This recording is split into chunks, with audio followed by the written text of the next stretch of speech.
welcome to Green TV, the show dedicated to green, positive solutions and the third-party and independent candidates that advocate for them.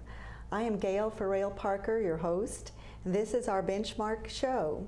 We have with us today Mr. Gary Scott of the Fairfax County General Registrar's Office to talk with us about the process required of independent and third-party candidates to access the ballot in the Commonwealth of Virginia.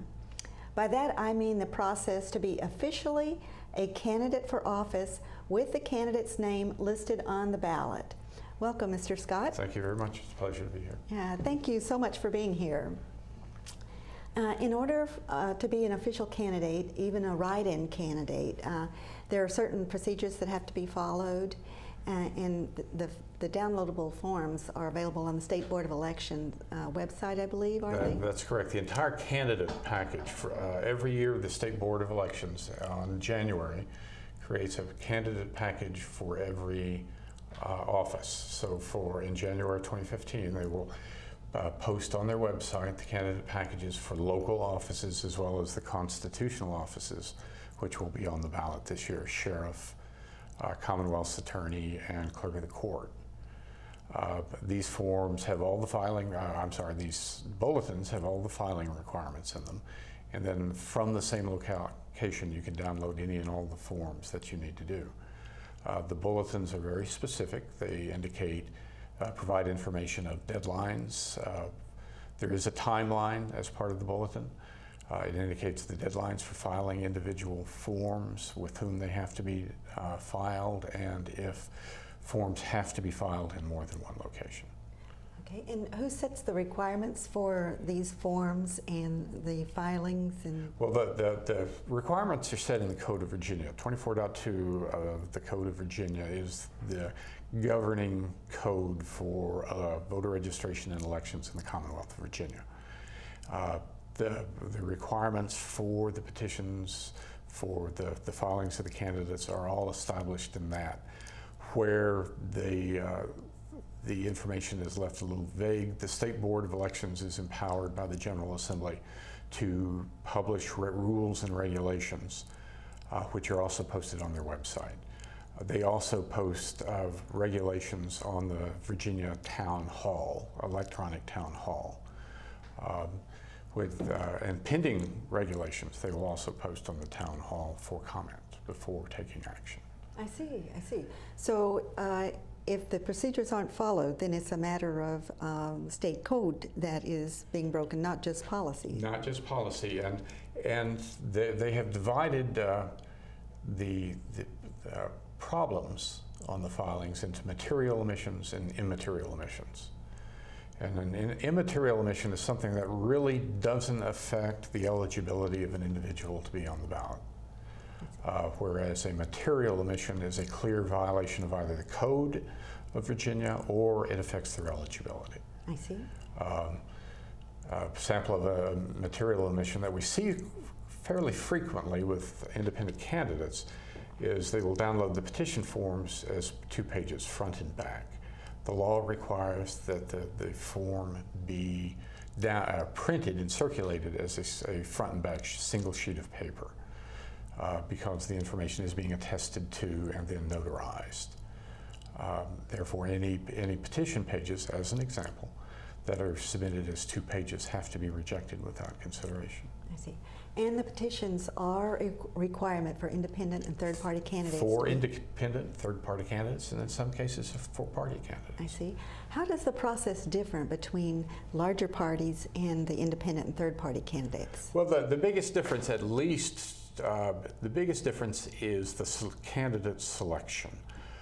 In the Commonwealth, the parties or the incumbent candidates have an option on the method of nomination, whether it's a firehouse primary or a convention or a regular primary, as we just had last Tuesday.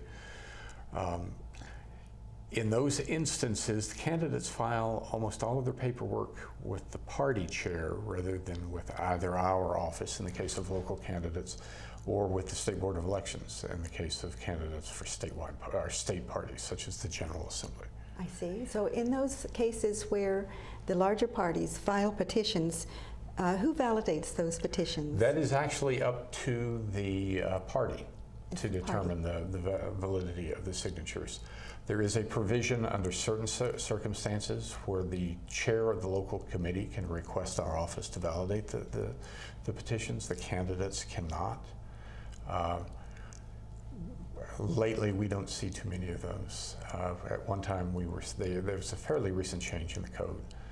At one time, we were seeing many more requests to validate the petitions prior to them being submitted.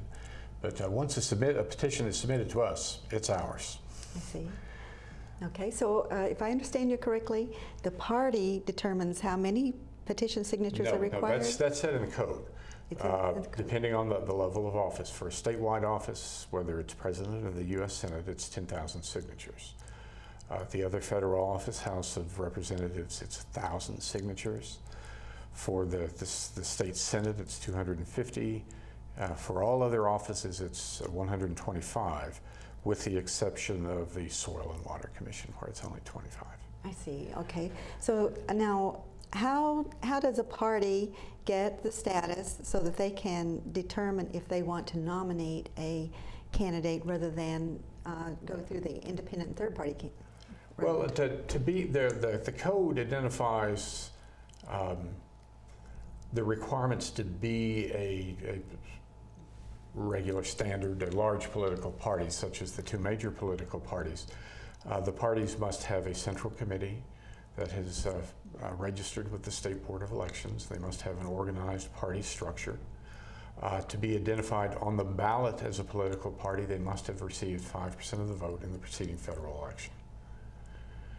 5%? 5%. 5% of the vote. So it's not 10%? Unless they've changed it, no, it's 5%. The code, the bar is fairly low, but it's high enough that it generally acts as a deterrent for most third parties. I see. Well, that would be good news because we've been working with a 10% bar. So that would be good, very good news. Yeah, again, that's above my pay grade there, dealing with the identification.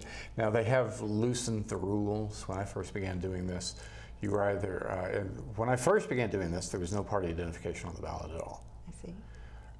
And then about 10 years ago, they began adding party identification. But you were either one of the two major political parties or you were an independent. Those are the only options. Lately, they have been identifying the smaller political parties, which not have met the criteria to be a major political party, but they have been putting their identifications on the ballot, such as the Libertarians, the Independent Greens, and the Greens. I see. Well, gathering petitions are a very, very large part of an independent or a third-party candidate's campaign, in fact. So do you count those petitions? It depends on the race. For the independents, the local candidates, such as we will have next year, all of the petitions for next year will be submitted directly to our office instead of the State Board of Elections, including the two, in Fairfax County, there are 3 shared constitutional officers, which are shared with Fairfax City. If the candidate for those offices lives in Fairfax County, they'll file with the county. If they live in the city, they'll file with the city. But all the petitions will be filed directly with us. The only time any petitions for the General Assembly will be filed with the State Board of Elections in Richmond, who will then farm them out to the localities to process. The State Board of Elections is not staffed nor actually permitted under the code to certify provisions. Only the localities can certify provisions. I see. Okay. Petitions, I'm sorry.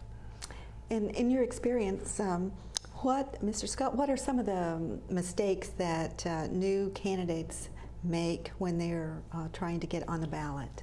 The biggest mistakes we see are generally related to the petitions. The lack of 125 petition signatures doesn't sound like a lot, but to get 125 valid petitions, you may have to collect 250 or 300 signatures. And we will see a shortfall there. Now, as long as the petition pages are filed by the deadline to file, If you come up short, you have time to submit new petition pages, and we can continue to process. So the lesson there would be get them in early. To get them in early, we had many people file at the very last minute for the current election cycle, and so far several of them have come up short. That's a big issue. The filling out of some of the more complicated forms, such as the campaign finance requirements, which really aren't filed with my office. Their local candidates will file with the Electoral Board, but they also have the option of filing electronically with the State Board of Elections, which is something we do encourage because it makes them available for review by anyone in the Commonwealth. Right. Those sometimes are an issue, and the filing of campaign organizations. But a day-to-day routine issue, it's the petitions almost every time. Now, can petitions be filed electronically? No, we must have the original signature. You must have the, and who decides what information is requested? I know that the Code of Virginia requires that the signature of the person signing the petition has their name, and it doesn't have to be their full name. It has to be enough for us to be able to make a reasonable identification. I see. The address at which they are residing. It allows the provision of providing the last four digits of the Social Security number, which assists us in identifying the signatures, but it is not a requirement. It's not required. It is not a requirement. One of the big problems we will see, people will have moved and not updated their address.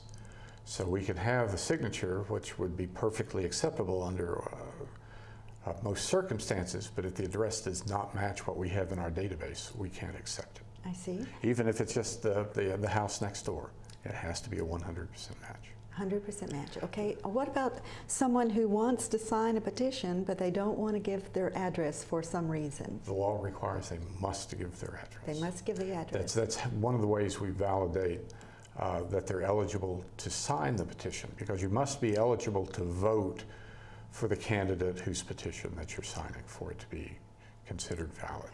I see. And you would be surprised about the unusual names that we will have multiple copies of. So being able to identify the more information that the signature gives us, the better we are. John Smith. Well, we had one signature is Mike, and I'm going to use Jones as the last name. So we looked them up. Two people registered at that address: Michael Jones, Michelle Jones, both with the same middle initial, and it was Mike J. Jones. And so we couldn't identify which one it was because Mike is an acceptable nickname for a woman named Michelle. I see. I've got a friend nicknamed Mike, so that is, unless we can positively identify the voter, we can't validate the signature, and that becomes very important when you've got John Jones and John Jones Jr. Living at the same address. We had one address in Fairfax County. There were 7 males living at the address. All of them had the same name. Oh my goodness, that's amazing. Well, tell me, Mr. Scott, what type of help can you give independent and third-party candidates when they're trying to get on the ballot or trying to run for office? Well, our office can provide a limited amount of assistance in completing the forms. We did have a young lady working in our office who recently retired, who spent a great deal of time assisting third-party candidates in the preparation of forms. That position has not really been filled, but to the extent that we can, we will provide assistance in the office in filling out of the forms and in providing direction. We cannot fill out the forms for the voter. We, as a rule, do not provide copies of the forms since they are downloadable from the State Board of Elections website. But in instances where the candidate cannot download the form, we will provide them. We're not going to turn anyone away simply because they don't have access to a computer and a printer. I see. We can find the petition pages are the big things. A lot of independent candidates like to conduct voter registration drives at the same time that they're doing their petition drives. We will provide a limited number of voter registration applications for their use. And we will review the information before they accept it and try to point out any shortcomings to make sure that, I mean, our goal is to get people qualified. So we will do whatever we can to make sure that we achieve that goal within the law. I see. And if there are any protests, does your office get involved with those? There is a form, that's not a form, but there is an established procedure for challenging individuals on the ballot. That's generally not handled by our office. If a person is eligible to vote in the office and they have met the candidate requirements, they've been an American citizen for 7 years, they're registered to vote in the Commonwealth, they're eligible to vote for the office, then there is no grounds for challenge unless there is some question about the person's eligibility to be registered. And that deals with a formal challenge, which is handled by our office. They can challenge the signatures. The database that we have captures every signature that is put on, so we're able to look up and review any signatures that have been submitted, even when we don't have the copy of the petition. It's been, in these instances, it's been returned to the State Board of Elections. But I can still look up and tell you that on petition page 31, line 21, so-and-so signed the petition. I see, great. Well, what can candidates do to make your job easier, Mr. Scott? The easiest thing to do is make sure that the information that we get is legible. We will reject maybe 10 to 15% of the signatures that we get because we can't read anything. The printed name is either not provided or illegible, and the address is not legible. And that's a big problem. We had one independent candidate who's no longer with us, but he would only get the voter to sign the petition, and then he would fill in all the other information himself. So all the information was always legible. That's going a step far for most candidates. Is that permitted? It is permitted. The only thing that they can't do is sign. The other issue is to make sure that they complete all the notarization requirements on the back. The code does require that the signatures that be notarized, that the circulator sign and make sure that they're notarized, and that the notary must have an active status and must be able to provide a reproducible stamp onto the petition page. And the stamp is a fairly new requirement. That's something that wasn't in effect 3 or 4 years ago. But they now have to provide the stamp with its expiration date, and it has to be reproducible. I see. Well, good. Is there anything that you can think of that we need to let the people know about? The people should understand that they must submit a statement of work, even though you cannot begin collecting signatures for the petition until the January of the year in which the position will appear on the ballot. That when you begin collecting campaign funds or expending campaign funds, you must file a statement of organization and campaign finance statement, even though you have not actively begun working as a candidate. People need to be aware that when you're running as an independent, when you file your petitions, it must be accompanied with your declaration of candidacy. We cannot accept either one of them without the other. I see. And to do everything as early as they can. The earlier you do, earlier in the year, the more staff I have available to screen those, because that's the slower part of the year. Once we get toward the filing, we're looking at town elections getting in the way, the primaries getting in the way, and it impacts the ability of the candidate to correct any errors that they have made, because everything has to be completed by 7 p.m. on the deadline. And that's submitted, and if something has been submitted incorrectly and it's not caught until after 7 p.m., there's nothing that can be done. Mr. Scott, thank you very much for being on with us. And thank you for all the work you do and your staff does to free and open election. Well, thank you very much. We appreciate, we get very few words of appreciation, and we appreciate everyone we get. Thank you. And now, in order for an official candidate to be on the ballot, there are certain procedures to be followed, and the downloadable forms are available on the Virginia State Board of Elections website, www.sbe.virginia.gov. You must complete the forms, obtain the signatures of registered voters, the numbers determined by the office sought, and submit them to either the State Board of Elections or to the Fairfax County Registrar's office for validation. We've heard a lot today about the process of running for office as an independent, and now let's spotlight a candidate who has gone through the process successfully and is now a candidate for U.S. House of Representatives from Virginia's 10th Congressional District, Diane Blay. Hi, I'm Diane Blay, the independent Green candidate for the U.S. House of Representatives in Virginia's 10th District. I've been a volunteer in many organizations and a businesswoman, a mother of 4 and a foster mother to over 100 children. Last year, I became a grandmother. I'm running for 2 main reasons: how the federal budget is spent and how elections are run in our country. It may seem right off that how elections are run in our country is insignificant compared to the importance of the federal budget. But I believe how elections are run currently has many long-standing negative effects. 3 areas need change: the money in politics, gerrymandering, and term limits. Politicians, at least those who are voted into office, are government workers and should accept no big money donations. I am running my campaign without accepting any money. Every corporate donation is basically a bribe, and although politicians say they are not swayed by these donations, consciously or subconsciously, they are. The effects of these bribes are seen in many bills that harm our people, especially our children. Legislators choosing the shape of their districts is a problem that many think is responsible for the partisan, dysfunctional Congress. Gerrymandering needs to be eliminated. And the last point about elections in the U.S. Congress, indeed even the state government, we need term limits.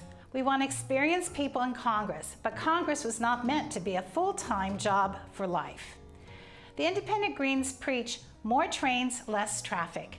We need to remove the barrier at the federal level that prevents the building of rail. The current policies say to municipal and state governments, if you build roads, the federal taxpayers will pay 80%. If you build rail, the federal taxpayers will pay 20%. The playing field should be leveled so that our municipal governments and state governments can solve transportation issues with mass transit. Rail returns $25 to the community for every $1 invested. Rail will make us safer, help us to have cleaner air and cleaner water. We will create new green jobs and reduce the debt by building rail. We need more trains, less traffic. We need to cut military spending and put that money into our people, our infrastructure, and paying off the national debt. The federal debt, now at $17.5 trillion, makes the interest payment on that debt the 3rd largest expense in the federal budget. The largest expense is the military. We are at peace. There is no reason that over half of the federal budget should be spent on defense. The incarceration rate in the United States of America is the highest in the world. While the United States represents about 5% of the world's population, it houses about 25% of the world's prisoners. We need to decrease our prison population and let nonviolent drug offenders support and be with their families. We can grow the economy, create new eco-jobs, cut dependence on foreign oil, balance the budget, and eventually pay off the federal debt. We live in a great country, but if elected, I, Diane Blay, will work unceasingly to make it even better. Thank you. Thank you for tuning in to Green TV today. We'll hope you'll tune back into us again later. Remember, you can contact your local registrar's office or the Independent Greens of Virginia for additional information or for one-on-one assistance in becoming a candidate for public office.